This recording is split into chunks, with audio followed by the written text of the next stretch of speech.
Hi, today I want to show how to use a new feature in Veo 3.1 where it can generate a video from the first frame and the last frame. When I checked the Gemini API documentation, I only found like the sample code in Python.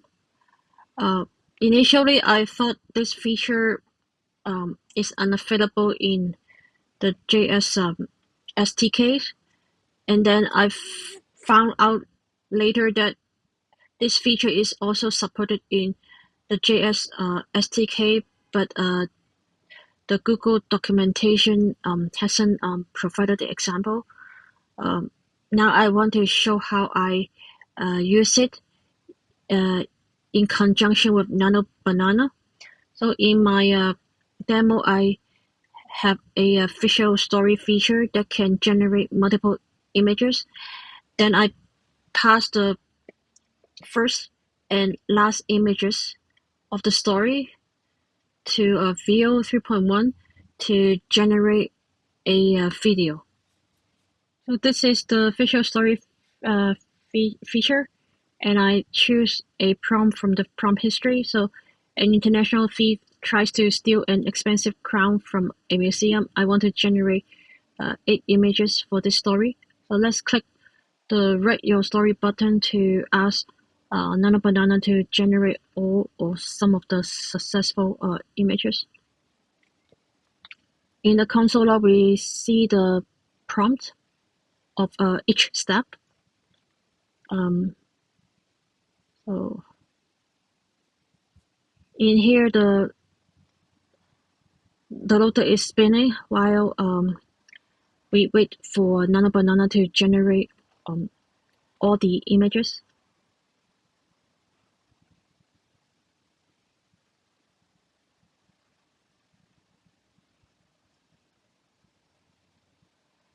So 5.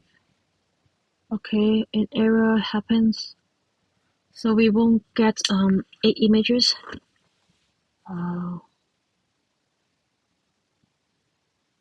I guess we will have 7 images instead of 8.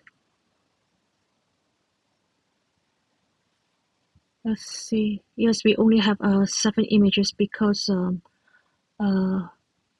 NanoBanana throws an error while generating the 5th image. So this is the moment we are waiting for. So I want to pass the first frame, like this crown, and the last frame, like this female thief took the crown while some security guards found her and surrounded her. So let's click the first and last frames to video button to generate a Veo 3.1 video. So the loader is spinning while the Veo 3.1 model tries to use the first frame and the last frame to generate a video that is 8 seconds long.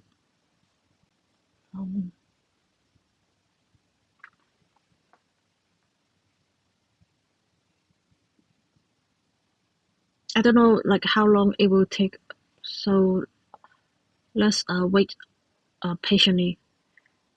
But Veo 3.1 is more like powerful than Veo 2.0.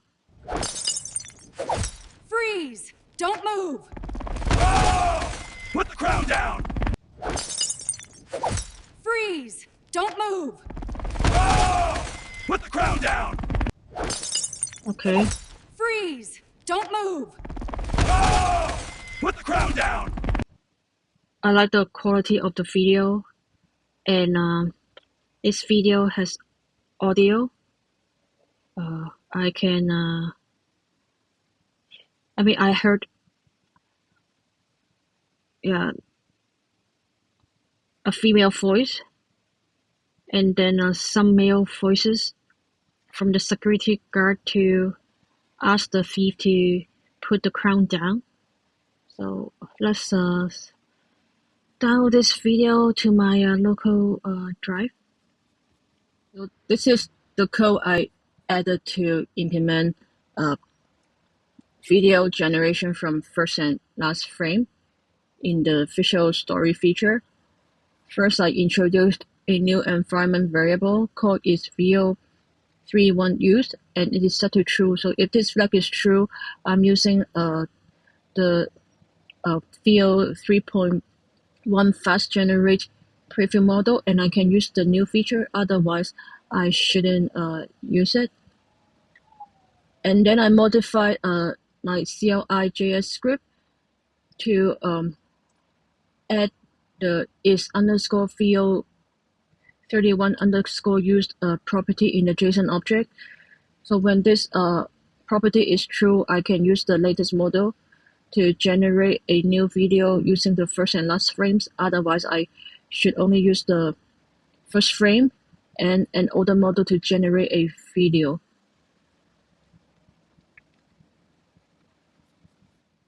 Next, I create an injection token called is_Veo31used, and I use this injection token in the Gemini provider to inject the value of the property.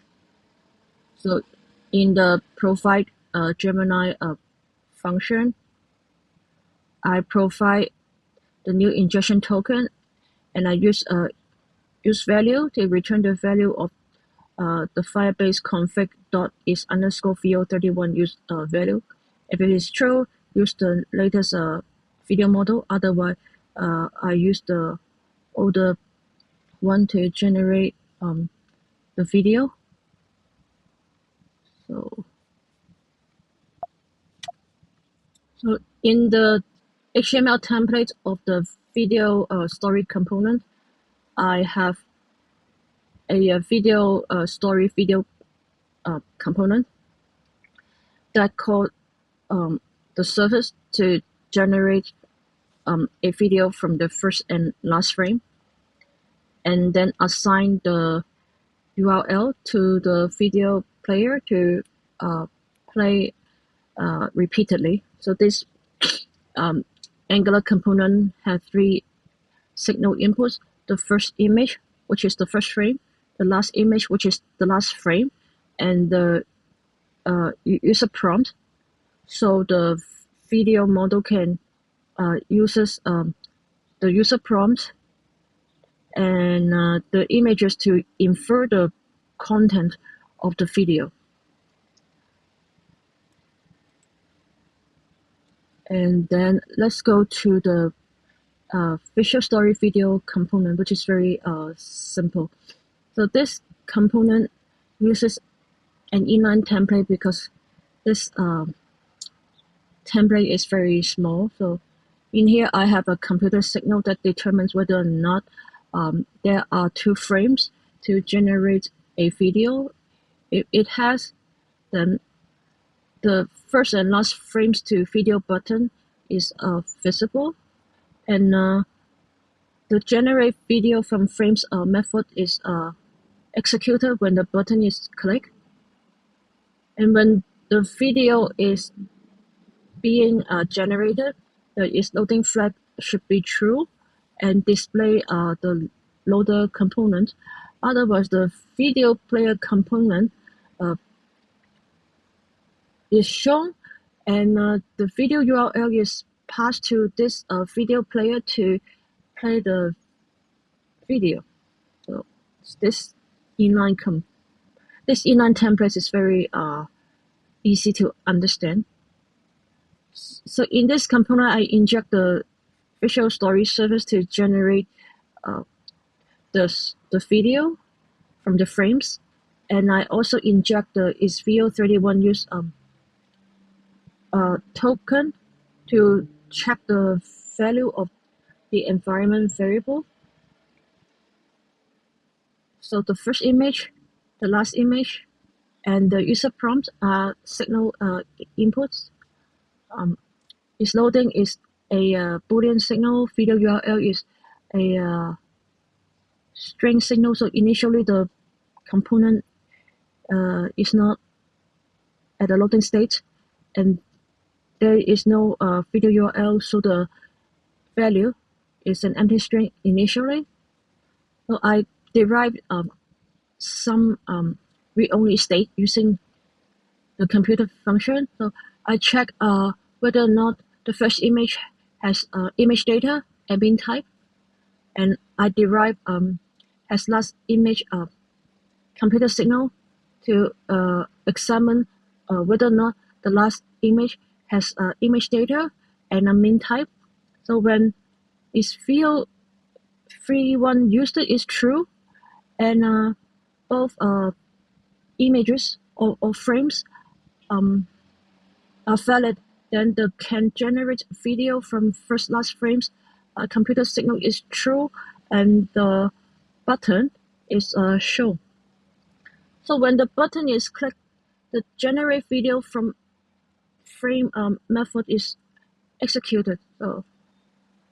So the loading state is true, reset the video URL to true, and okay, check again. So if the component doesn't have the functionality, like return early. Otherwise, get the image data and min type of the first image, use the ES6 structure capability to extract the image data and the min type of the last image, and pass the arguments to generate video from frames method of the VisualStoryService. And when the call is successful, I get a video URL, and the video URL is assigned to the video URL signal to overwrite the old value. Finally, the is loading state is set to false. So the generate video from frames delegates the responsibility to generate video from frames of the GemMediaService. So in here, I inject the GemMediaService and call the method to generate the video from the first and last frames. So in here, I obtain the isVio 3.1 used or default to false. So when the flag is true, I spread the image params to provide the user prompt, the image bytes, and the min type. And in the config object, the resolution is 720p, the aspect ratio is 16:9, and I provide the second frame or the last frame to the last frame properties of image bytes is image params dot last frame image bytes, and min type is image param dot last frame min type. So this should generate a video and provide the video URL. So when the flag is false, the model is old, such as Veo 2.0. So I call the get fallback video URL method. So in here, the user prompt, the image byte of the first frame, the min type of the first frame are provided, and the config object only has aspect ratio. It's because Veo 2.0 doesn't support resolution and the last frame, so I omit them in the config object. So when I call the generate video method of the Gemini service, it should return a fallback video URL. Then in here, I received the URL in the Visual Story video component and override the the old value of the video URL signal with the new one. So this is the JS code to use to generate a video from the first and last frames. Even though the Google documentation doesn't have a JavaScript example, it can be used in any JavaScript application. I mean, I did it with Angular and TypeScript. So if you are a React, Vue, Svelte, or other JS framework developer, you can call the Gemini JS SDK and do a similar demo. So I hope you learned something today and enjoy my demo. So goodbye and have a good weekend.